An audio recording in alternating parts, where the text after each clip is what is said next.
Visakha steel plant భవిష్యత్తుపై ఆందోళనతో ఉన్న కార్మికులకు, ఉక్కు నిర్వాసితులకు కేంద్ర మంత్రి కుమారస్వామి చేసిన ప్రకటన ఊరటనిచ్చిందని కూటమి నేతలు, ఉక్కు కార్మిక నేతలు పేర్కొన్నారు. ఈ మేరకు పాతగాజువాక తెదేపా కార్యాలయంలో నియోజకవర్గ సమన్వయకర్త ప్రసాదుల శ్రీనివాస్ అధ్యక్షతన జరిగిన సమావేశంలో కూటమి నేతలు గంధం వెంకట్రావు, గడసాల అప్పారావు, రామ్మోహన్ కుమార్లు మాట్లాడుతూ, గత వైసీపీ ప్రభుత్వంలో ఏనాడు స్టీల్ ప్లాంట్ కోసం పోరాడిన సందర్భాలు లేవని, కూటమి అధికారంలోకి వచ్చిన నెలలోనే అందరినీ సంతృప్తినిచ్చేలా మంత్రి ప్రకటన చేశారని అన్నారు.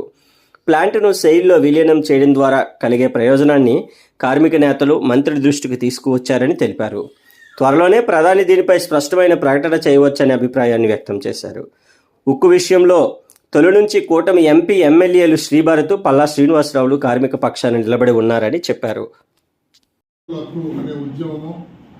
సుమారు 3 సంవత్సరాలుగా ఈ దేశంలోనే ఎక్కడా జరగని రీతిలో ఎంతో శాంతిపూర్వకమైన వాతావరణంలో, సామరస్యపూర్వకమైన వాతావరణంలో ఒకవైపు కార్మికులు, నిర్వాసితులు తమ హక్కులు కాపాడడానికి ఉద్యమం చేస్తున్న తరుణంలో గత ప్రభుత్వం అనగా ఈ రాష్ట్రంలో అధికారంలో ఉన్న జగన్మోహన్ రెడ్డి నాయకత్వంలో ఉన్న వైసీపీ ప్రభుత్వము కొందరు బడా పారిశ్రామికవేత్తలతో లాలూచి పడి ఈ పరిశ్రమని ఏ విధంగా తాకట్టు పెట్టాలని పనిచేస్తూ ఈ ఉద్యమాన్ని గౌరవించకుండా ఈ స్థాయికి తీసుకొచ్చారు.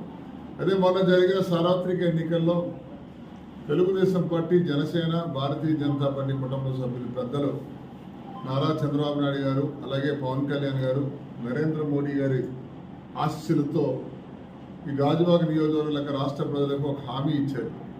హామీ ఏమిటంటే మీ అందరికీ తెలుసు, మా ప్రభుత్వం అధికారంలోకి వచ్చిన మరుక్షణమే విశాఖ స్టీల్ ప్లాంట్కి సంబంధించిన ఏదైతే కార్మికులు, నిర్వాసితులు తీవ్రమైన ఆందోళనతో ఉన్నారో, అభద్రతాభావంతో ఉన్నారో దాన్ని సమీక్షించి వారికి ఎటువంటి ఇబ్బందులు లేకుండా ఈ సంస్థను కాపాడుతామని చెప్పారు. మరి దేశ చరిత్రలో ఎన్నడూ లేని విధంగా ఎన్నికైన నెల రోజుల్లోపే ప్లాంట్లో స్వయంగా క్షుణ్ణంగా కేంద్ర ఉక్కు శాఖ మార్చులు, మాజీ ముఖ్యమంత్రి వర్యులు కుమారస్వామి గారి సారథ్యంలో, ఉప మంత్రివర్యులు శ్రీనివాసరాజు గారు వర్మ గారి సారథ్యంలో, అలాగే మన ఎంపీలు భారతీయ జనతా పార్టీ అనకాపల్లి ఎంపీ గారు పెద్దలు సీఎం రమేష్ గారి సారథ్యంలో, భరత్ గారి సారథ్యంలో మరియు ఈ ఉద్యమాన్ని తీవ్ర స్థాయిలో తీసుకెళ్లిన తన వంతు పాత్ర పోషించిన ఆంధ్రప్రదేశ్ తెలుగుదేశం పార్టీ అధ్యక్షులు, గాజువాక శాసన ఉన్నటువంటి ముఖ్యమంత్రి స్టీల్ ప్లాంట్ ఇక్కడి నుంచి ఎత్తేసి ఆ స్థానంలో రాజధాని కట్టాలి అని చెప్పేసి భావిస్తున్నారు అని చెప్పేసి స్వయంగా అప్పటి కార్యదర్శి అయినటువంటి ఎల్వి సుబ్రహ్మణ్యం గారు చెప్పినటువంటిది కూడా మీరు అందరికీ తెలుసుకుంటూ ఉంటుంది. స్టీల్ ప్లాంట్ని ఏ రోజు కూడా రక్షించాలి అన్నటువంటి ఆలోచన అయితే గత ముఖ్యమంత్రికి కానీ, గత వైసీపీ గవర్నమెంట్కి కానీ ఏమాత్రం కూడా లేదు. అందువల్లనే ఆ సమస్య ఇంతకాలం ఉండిపోయింది. ఇవాళ ఏంటంటే భారీ స్థాయిలో స్థానిక ఎమ్మెల్యే గారు అయినటువంటి పల్లా శ్రీనివాస గారిని గెలిపించిన తర్వాతని ఆయన ఎన్నికల మేనిఫెస్టోలో కూడా నా ముఖ్యమైనటువంటి సమస్య స్టీల్ ప్లాంట్ అని చెప్పేసి చెప్పడం జరిగింది. దానికి విశ్వసించి ఓటర్లందరూ కూడా ఆయన్ని రాష్ట్రంలోనే అత్యధికమైన మెజార్టీ, భారీ మెజార్టీతో గెలిపించడం జరిగింది. గెలిపించిన వెంటనే నెల రోజుల్లోనే దానికి ఒక కార్యక్రమాన్ని నిర్మాణం చేసి మొత్తం కేంద్ర మంత్రి అయినటువంటి కుమారస్వామి గారిని, అలాగే సహాయ మంత్రి అయినటువంటి శ్రీనివాస వర్మ గారిని, స్థానిక ఎంపీ గారిని, అనకాపల్లి ఎంపీ గారిని, స్థానిక శాసనసభ్యుల వారు అందరినీ కలుపుకొని తీసుకొని వెళ్ళి స్టీల్ ప్లాంట్ మీదని కూలంకషంగా చర్చించిన మీదట స్వయంగా కేంద్ర మంత్రి అయినటువంటి కుమారస్వామి గారు బయటకు వచ్చి నేను ప్రధానమంత్రి గారి అనుమతి తీసుకొని వారి అనుమతితో అధికార ప్రకటన చేయడం జరుగుతుంది, ఎటువంటి పరిస్థితుల్లో ప్రైవేటైజేషన్ జరగదు అని చెప్పేసి ఆయన చాలా స్పష్టంగా చెప్పినందుకు స్టీల్ మంత్రి గారికి, అలాగే ఈ కార్యక్రమాన్ని నిర్వహించినటువంటి పల్లా శ్రీనివాస్ గారికి, స్థానిక శాసనసభ్యులు శ్రీనివాస్ గారికి, ఏపీలో కూటమి ప్రభుత్వం అసత్యాలతో శ్వేతపత్రం విడుదల చేస్తుందని, అందులో పేర్కొన్నవన్నీ పచ్చి అబద్ధాలేనని మాజీ మంత్రి పేర్ని నాని మండిపడ్డారు. ప్రతిరోజు ఏదో ఒక దానిపై శ్వేతపత్రం విడుదల చేస్తున్నారు, అసత్యాలు, తప్పుడు అంకెలతో తప్పుడు ప్రచారం చేస్తున్నారని ఆగ్రహం వ్యక్తం చేశారు. శుక్రవారం పేర్ని నాని మీడియాతో మాట్లాడారు. ప్రజావేది దగ్గర పడగొట్టి చూశారు. అక్కడి నుంచి మొత్తం అమరావతి అంతా బస్సు వేసుకు తిరిగారు. బస్సు వేసుకు తిరిగి ఏంటో అంతా అయిపోయిన తర్వాత పవర్ పాయింట్ ప్రెజెంటేషను, దాంట్లో ఒక విలేకరు గారు కుంటితనంగా అడిగాడు. మంచోడు ఆయన ఏమడిగాడు, ఏమండి మొత్తం అమరావతి అంతా తిరిగారు కదా, మొత్తం అంతా పొద్దు నుంచి క్యారేజీ కట్టుకుని రాత్రి సాయంత్రం దాకా తిరిగారు కదా, ఇది సంపద సృష్టించి అమరావతి నిర్మాణం చేస్తానని ఇక్కడ సంపద ఉందన్నారు కదా, ఎంత అవుద్ది, ఎప్పుడులో పూర్తి చేస్తారన్నారు. ఏం మాట్లాడతావే, నేను అదే ప్రశ్న నిన్ను అడుగుతున్నా, నువ్వు ఎప్పుడులో పూర్తి చేస్తావు, నువ్వు ఉంటే అమరావతిలో? ఇదో జెంటిల్మెన్ సినిమా లాగా ఉంది. వెంటనే లేచి మామూలుగా నాలాంటి ఉంటే అడిగాడు, అయితే నువ్వు రిజైన్ చేసి నాకు ఇవ్వు, నేను ఎప్పుడులా చెప్తానని చెప్పేవాడు. అంటే అమాయకులైన విలేకరు ఎదురు మాట్లాడలేరనే కదా. మాట్లాడితే ఆయన అయితే మామూలుగా ఏదో కేసు పెట్టి లోపలేద్దామని, ఇప్పుడు వేస్తున్నారు కదా తప్పుడు కేసులు పెట్టి. 2020, 2019, 2021 అప్పుడు జరిగిన సంఘటనలంట ఇప్పుడు ఎఫ్ఐఆర్లు కట్టి విచారణ చేస్తారంట 3 ఏళ్ల తర్వాత, 4 ఏళ్ల తర్వాత. ఇదేనా ఎర్రబుక్? ఎర్రబుక్లో రాసుకున్నాయి ఈ దొంగ కేసులన్నీ. అది ఆయన అమరావతి అందరికీ చెప్పాడు, అమరావతి నిర్మాణమే మన ప్రధాన ధ్యేయం, లక్ష్యం అయ్యని చెప్పి మాట్లాడిన ఆయన ఎప్పుడు పూర్తి చేస్తాడో తెలియదు, ఎప్పుడు కడతాడో తెలియదు, ఏం కడతాడో తెలియదు. సరే పోన్లే. పోలవరం వెళ్ళారు చంద్రబాబు నాయుడు గారు. పోలవరం నాశనం చేసిందేమో ఆయన, అంటే ఉద్దేశపూర్వకంగా నాశనం చేసి ఉండకపోవచ్చు. ఆత్రం 2016లో మొదలుపెట్టి మొత్తం సినిమాల్లో చూపించినట్టుగా మంత్రదండం ఇట్లా అనగానే మొత్తం డ్యామ్ నిర్మాణం చేసేట్టుగా పోలవరం డ్యామ్ని వాస్తవంగా డ్యామ్ వేసుకున్నదేమో, డ్యామ్ ట్రాన్స్ట్రాయల్లో టెండర్ వేస్తే వాళ్ళ దగ్గర నుంచి ఒక కొత్త జీవో తీసుకొచ్చి దాన్ని ఆయనకి నచ్చిన వాళ్ళకి వర్కులన్నీ కూడా పంపకం చేశాడు. సరే నచ్చిన వాళ్ళకి చేసుకున్నా ఇబ్బంది ఏముంది. కానీ గ్రామాలు ఖాళీ చేయించకుండా, గ్రామాలకి నష్టపరిహారం ఇవ్వకుండా, గ్రామస్తులు ఏ గ్రామాలైతే ఖాళీ చేస్తున్నారో ఆ ఖాళీ చేసే గ్రామాలకి ప్రత్యామ్నాయంగా ఇళ్లు నిర్మాణం చేయకుండా, ఊళ్ళు ఖాళీ చేయకుండా కాఫర్ డ్యామ్ ఎలా నిర్మాణం చేస్తారు? కాఫర్ డ్యామ్ నిర్మాణం చేస్తే ఏమవుతుంది? ఊళ్ళు మునిగిపోతాయి కదా. పోనీ డైవర్షన్ ఛానల్ ఇచ్చారా? స్పిల్వే అవ్వలేదు, డైవర్షన్ ఛానల్ ఇవ్వలేదు. ఇవ్వకుండానే సైమల్టేనియస్ గా upper coffer dam, diaphragm wall, lower coffer dam, spillway మొత్తం అన్ని ఒకేసారి మొదలుపెట్టి ఊళ్ళు ఖాళీ చేయకుండా.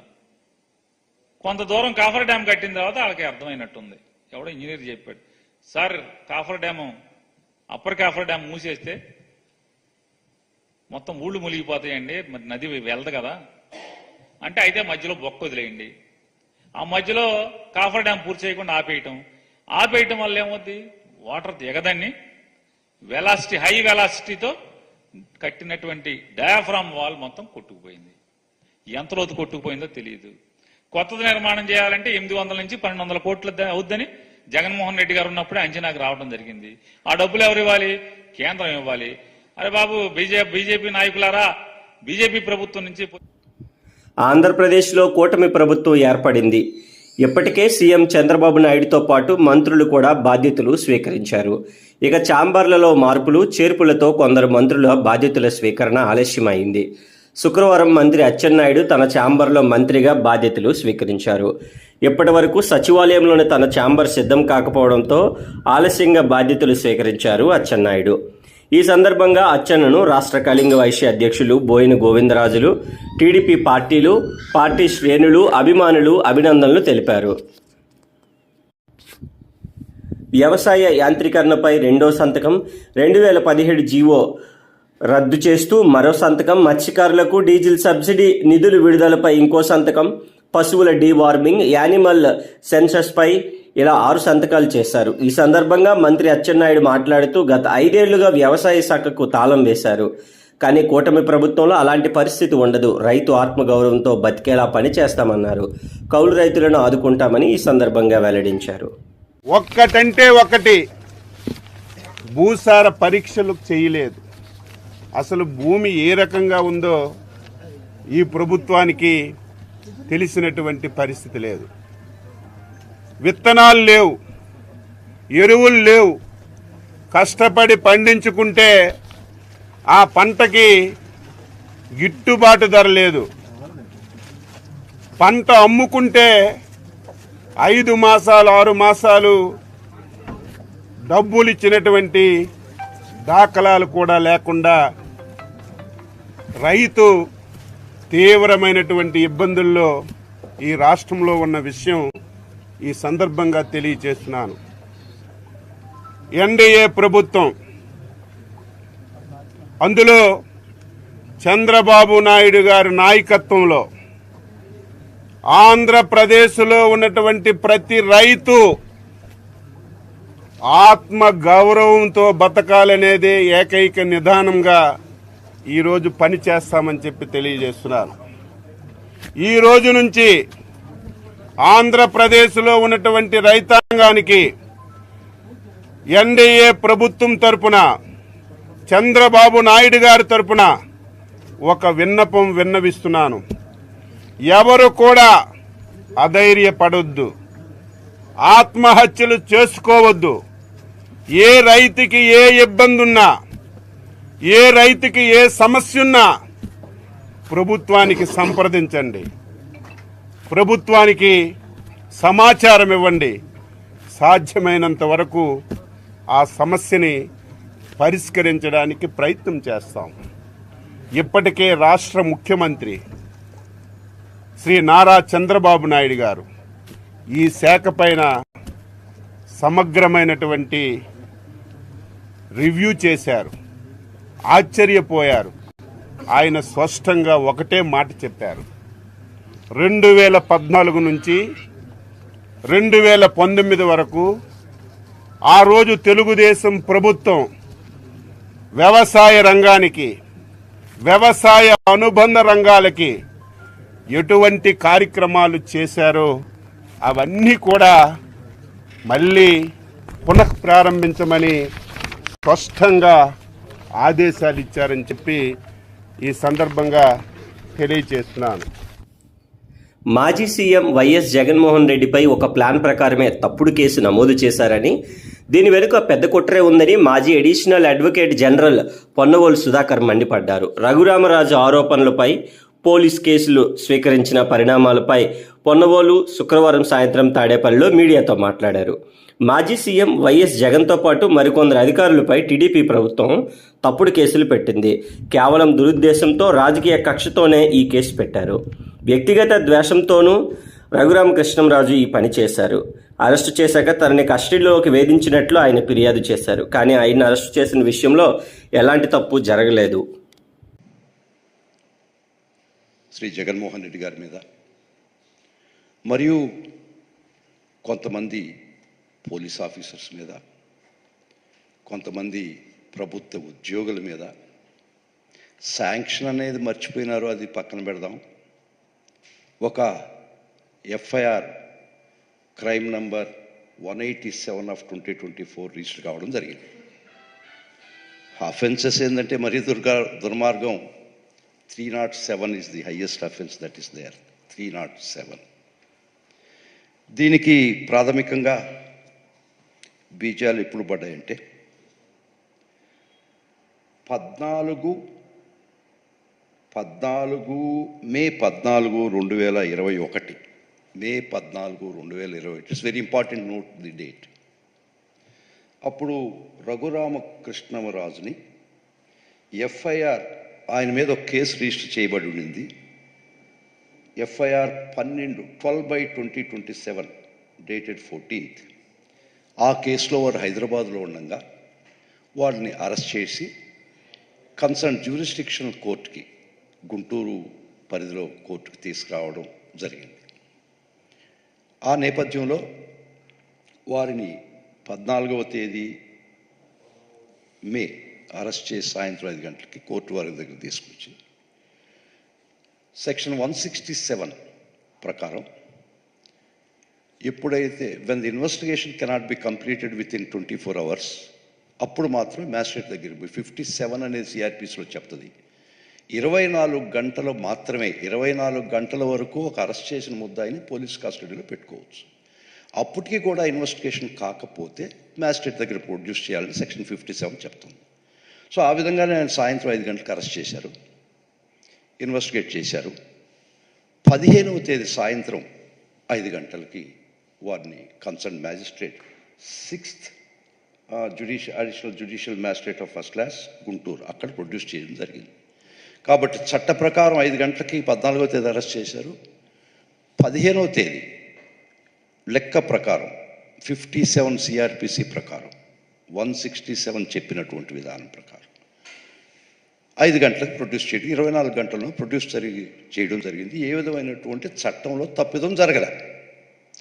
కానీ ఆ విషయంలో వారు అంత పెద్ద మనిషి, అంత మంచి మనిషి అయిన రాజశేఖర రెడ్డి గారి విగ్రహాల జోలికి తెలుగుదేశం పార్టీ వాళ్ళు ఎందుకు వెళ్తున్నారో చంద్రబాబు గారు, వాళ్ళ నాయకులు సమాధానం చెప్పాలి.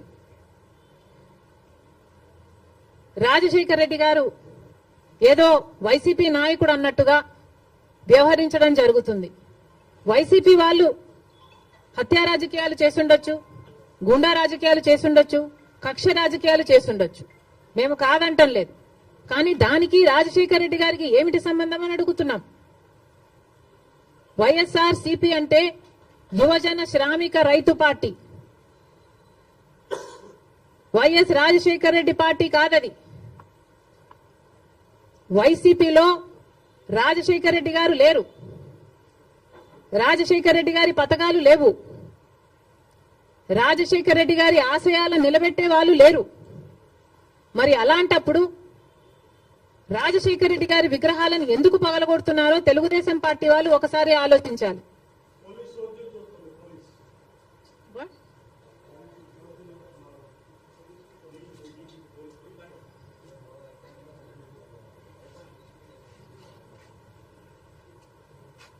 రాజశేఖర రెడ్డి గారిని, ఆయన ఆశయాలని నిలబెట్టే వాళ్ళే అయితే